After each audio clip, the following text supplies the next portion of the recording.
कल हमने सेल की परमिएबिलिटी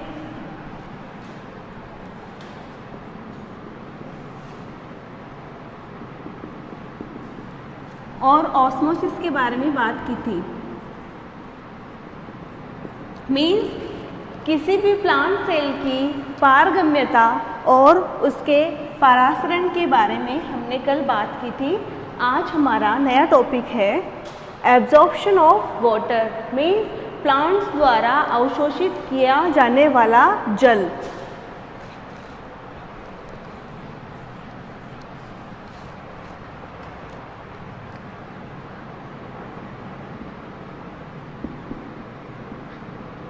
क्रेमर के अनुसार प्लांट्स द्वारा दो मैकेनिज्म से जल का अवशोषण होता है, जिसमें फर्स्ट है एक्टिव एब्जॉर्प्शन एंड सेकंड है पैसिव एब्जॉर्प्शन। एक्टिव एब्जॉर्प्शन को हम सक्रिय अवशोषण भी कहते हैं और पैसिव एब्जॉर्प्शन को हम निष्क्रिय अवशोषण भी कहते हैं। तो सबसे पहले हम एक्टिव एब्जॉर्प्शन में सक्रिय अवशोषण के बारे में बात करेंगे। एक्टिव एब्जॉर्प्शन वह एब्जॉर्प्शन होता है जिसमें रूट्स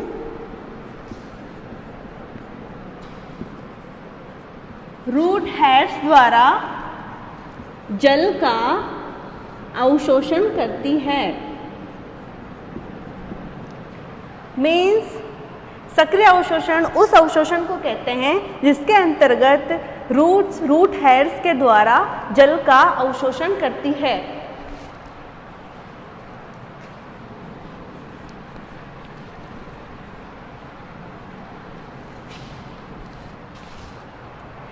एक्टिव एब्जॉर्प्शन को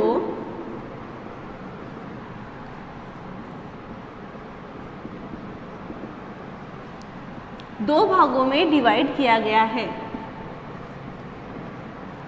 फर्स्ट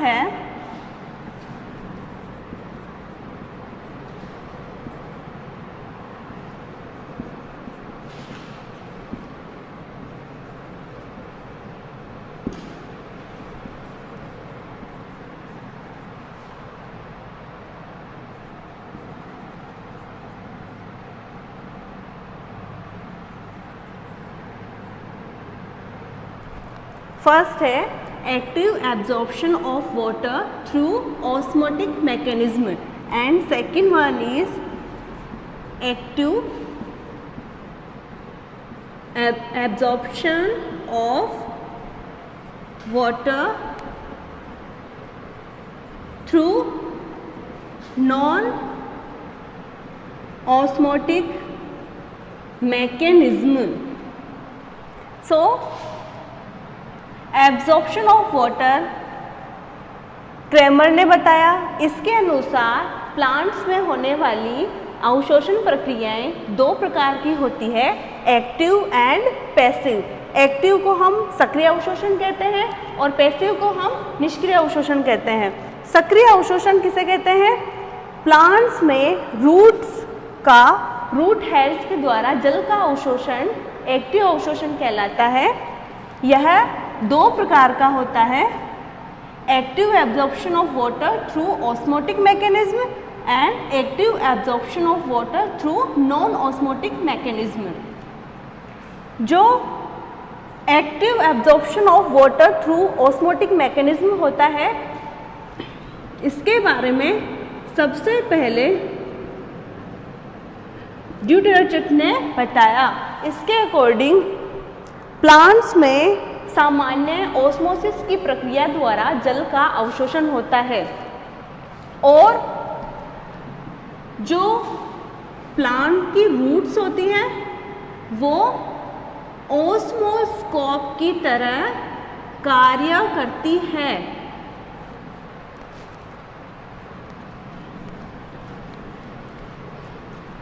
अब आपको ये ज़्यादा समझना ज़रूरी है कि ऑस्मोस्कोप क्या होता है। ऑस्मोस्कोप एक इंस्ट्रूमेंट होता है जो ऑस्मोसिस का मापन करता है।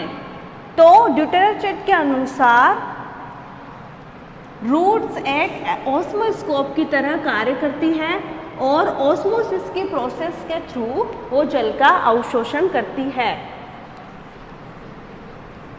इसका मान इसमें लो डीपीडी से हायर डीपीडी की तरफ वाटर मॉलिक्यूल्स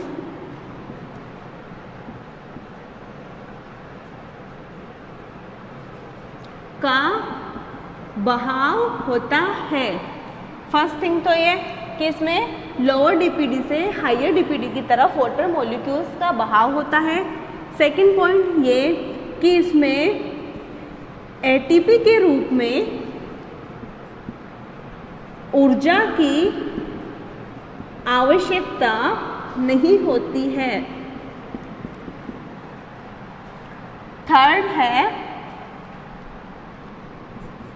जाइलम वेसल्स में सोल्यूट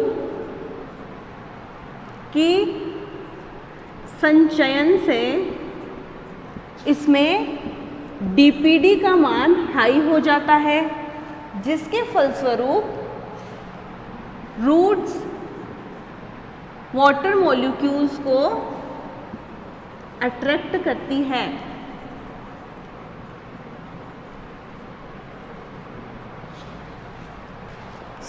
इसके बारे में क्या बात करेंगे हम कि ये लो डीपीडी से हायर डीपीडी की तरफ वाटर मॉलिक्यूल्स का बहाव होता है।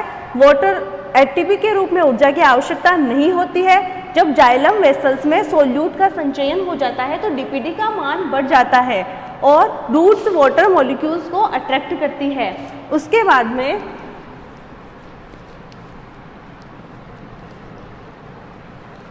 हम देखते हैं कि जो सोइल वाटर होता है, मीन्स सोइल में प्रेजेंट वाटर मॉलिक्यूल्स का ऑस्मोटिक प्रेशर 1 से भी कम होता है और जो रूट कॉर्टेक्स होती है उसका ऑस्मोटिक प्रेशर 2 से 8 के बीच में होता है, जो सोइल वाटर से ज़्यादा होता है।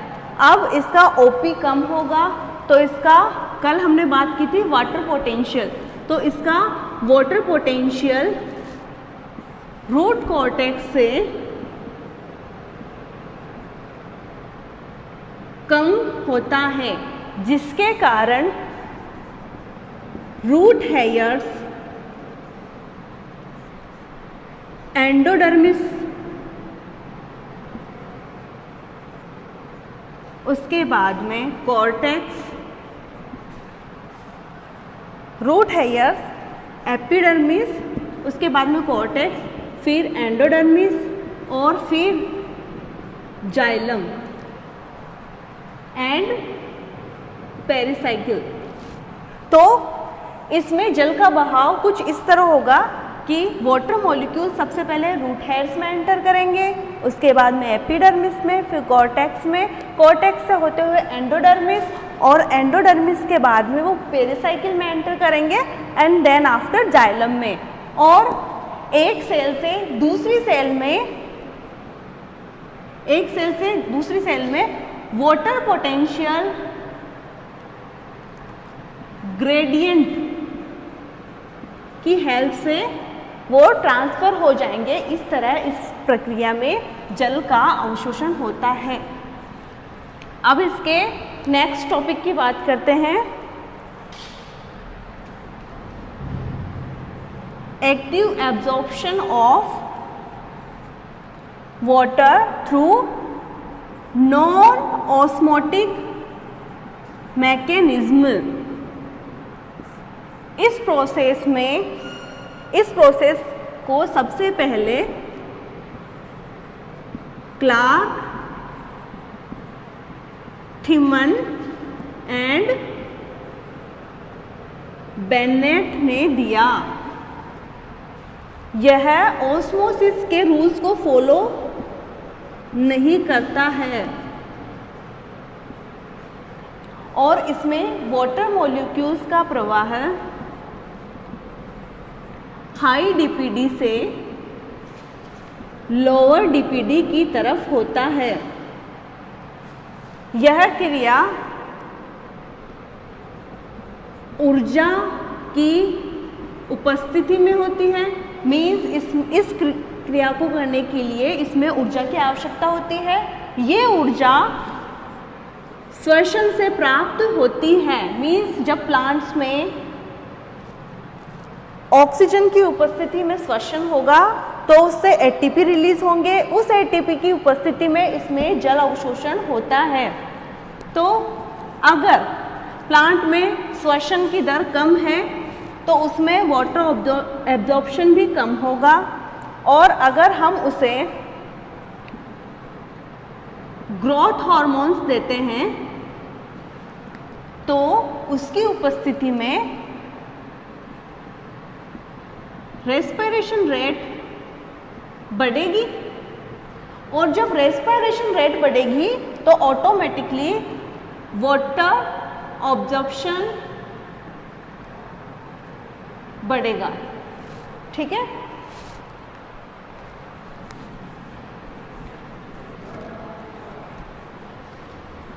अब हम एब्जॉर्प्शन ऑफ वाटर की सेकंड मैकेनिज्म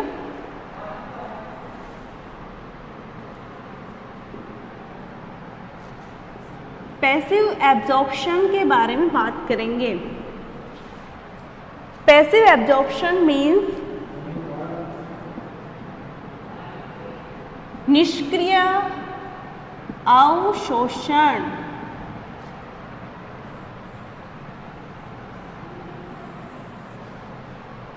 इस प्रकार के अवशोषण में निष्क्रिय अवशोषण, इस प्रकार के अवशोषण में ट्रांसपिरेशन मीन्स वाष्पोत्सर्जन की आवश्यकता होती है। वाष्पोत्सर्जन की रेट जितनी ज़्यादा होगी उसमें वाटर एब्जॉर्प्शन की क्षमता उतनी ही अधिक होगी। इसमें ऊर्जा की आवश्यकता नहीं होती है। इसके अलावा जब प्लांट्स की जाइलम वेसल्स में डीपीडी का मान हाई होता है तथा ट्रांसपिरेशन से जब जाइलम वेसल्स में डीपीडी का मान हाई हो जाता है तो वह स्टेम में उपस्थित जाइलम वेसल से वाटर मॉलिक्यूल्स को अपनी तरफ अट्रैक्ट करते हैं। अट्रैक्ट करने के बाद में रूट्स में प्रेशर आता है जिससे वो रूट हेयर्स के थ्रू वाटर मॉलिक्यूल्स को खींचते हैं। तो रूट हेयर से स्टेम में और स्टेम से लीव्स में पत्तियां जल की आपूर्ति कर लेती है। इसका सीधा संबंध ट्रांसपिरेशन से होता है। मीन्स अगर प्लांट में ट्रांसपिरेशन ज़्यादा हो रहा है तो वह जल अवशोषण ज़्यादा करेगा और प्लांट्स में होने वाले 96% जल का अवशोषण इसी मेथड से होता है।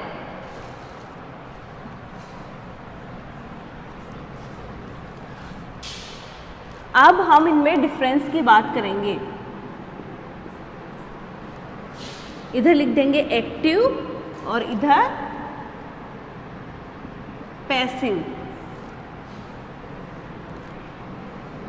इसमें ऊर्जा की आवश्यकता होती है, इसमें ऊर्जा की आवश्यकता नहीं होती है। इसमें रूट्स एक्टिव होती है, इसमें इनएक्टिव होती है। इसमें रूट प्रेशर वर्क करता है और इसमें ट्रांसपिरेशन वर्क करता है। इसके अलावा प्लांट्स में होने वाला वाटर ऑब्जॉर्प्शन का 4% इस मेथड से होता है और 96% इस मेथड से होता है।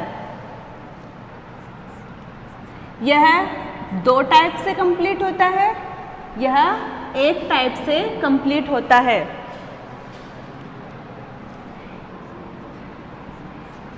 यह प्रोसेस डे एंड नाइट में होती है और यह प्रोसेस नून में होती है।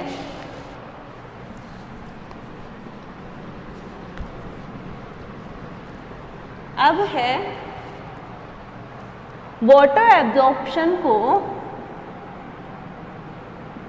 अफेक्ट करने वाले फैक्टर्स। तो सबसे पहले हम बात करेंगे वाटर। अगर सॉइल में वाटर की प्रेजेंस है तो वह एब्जॉर्प्शन जल्दी करेगा, लेकिन अगर सॉइल में वाटर कंटेंट ज़्यादा है तो वह कम वाटर एब्जॉर्ब करेगा। सेकंड है एयर, मीन्स मृदा में उपस्थित वायु की उपस्थिति। अगर उसकी एयर होल्डिंग कैपेसिटी अच्छी है तो वह वाटर एब्जॉर्ब करेगा, लेकिन अगर पानी की मात्रा ज़्यादा है तो वह वायु कम एब्जॉर्ब करेगा। उसके अलावा है टाइप ऑफ सॉइल। अगर सॉइल चिकनी मिट्टी है तो चिकनी मिट्टी की वाटर होल्डिंग कैपेसिटी ज़्यादा होती है तो वह वाटर एब्जॉर्ब करेगा, और अगर वो बलुई मिट्टी है तो उसकी वाटर होल्डिंग कैपेसिटी कम होती है तो वह कम एब्जॉर्ब करेगा। फोर्थ है सॉइल कंसंट्रेशन। ये एकदम व्युत्क्रमानुपाती होती हैं। अगर सॉइल कंसंट्रेशन ज़्यादा है तो वो वाटर एब्जॉर्ब कम करेगी। और फिफ्थ है टेम्परेचर। मोस्टली प्लांट्स द्वारा 20 से 30 डिग्री सेंटीग्रेड पे सबसे अधिक वाटर एब्जॉर्ब किया जाता है, और अगर टेम्परेचर बहुत कम है तो उसकी वाटर होल्डिंग कैपेसिटी कम हो जाती है। अब हम बात करेंगे फ्लो ऑफ वाटर, मीन्स पानी का प्रवाह। इसके लिए आपको इस डायग्राम को समझना ज़्यादा ज़रूरी हो जाता है।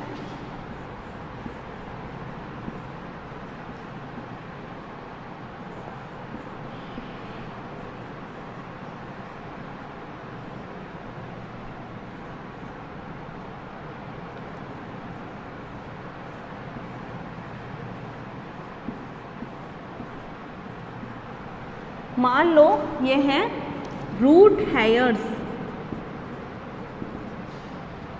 ये हैं एपिडर्मिस, उसके बाद में है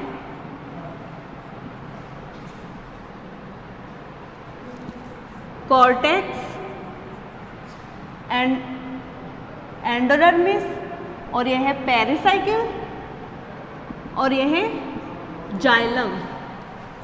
वाटर मॉलिक्यूल्स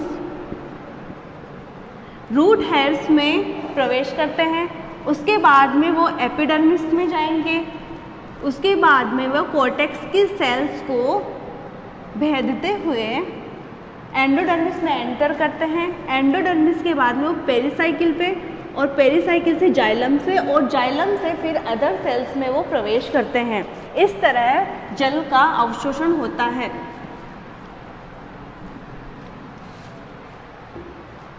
जल अवशोषण के कई प्रकार के मेथड हैं। मीन्स प्लांट सेल में जब वाटर एंटर करता है तो वो 3 टाइप से एंटर कर सकता है।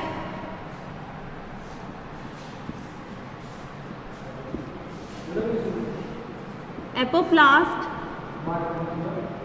सिम्प्लास्ट एंड वैक्यूलर, जो हम नेक्स्ट क्लास में बात करेंगे।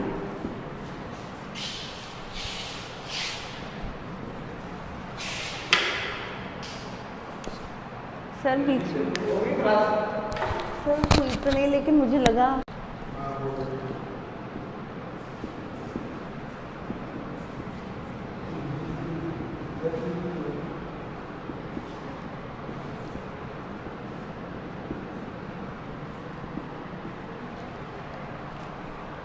प्लांट सेल्स में वाटर एब्जॉर्प्शन 3 तरीके से हो सकता है, apoplast, symplast and vacuolar प्लास्ट pathway.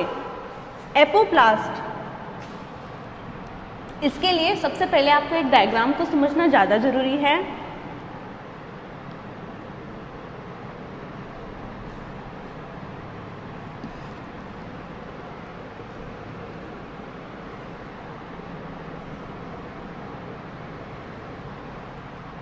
Imagine करो कि ये कोई सेल है और जो ये कनेक्शंस हैं इन्हें बोलते हैं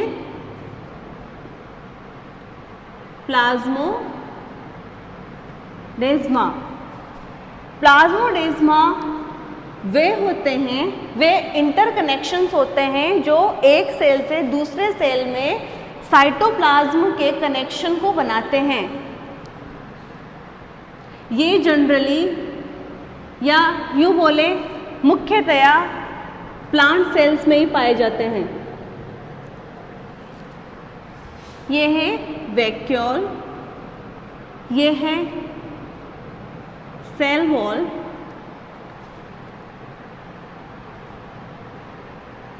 और ये है साइटोप्लाज्म। जब वाटर मॉलिक्यूल्स सेल वॉल से होकर गुजरते हैं तो इस वे को बोलते हैं एपोप्लास्ट। मीन्स किसी निर्जीव माध्यम से होकर अगर वाटर मॉलिक्यूल्स गुजर रहे हैं, जैसे कि अंतःकोशिकीय स्थल और सेल वॉल, तो उसे एपोप्लास्ट पाथवे कहते हैं। जब वाटर मॉलिक्यूल्स सेल मेम्ब्रेन और साइटोप्लाज्म से होकर गुजरते हैं, मीन्स सजीव पाथवे से गुजरते हैं, तो उसे बोलते हैं सिम्प्लास्ट। एंड वैक्यूलर पाथवे वो होता है जिसमें water molecules cell plasma vacuole से होकर साइटोप्लाज्म से बाहर निकलते हैं। इसमें प्लाज्मोडेस्माटा यूज नहीं आते हैं, जबकि सिम्प्लास्ट में प्लाज्मोडेस्मेटल कनेक्शंस के थ्रू वाटर मॉलिक्यूल्स रिलीज होते हैं या एब्जॉर्ब किए जाते हैं। Thank you.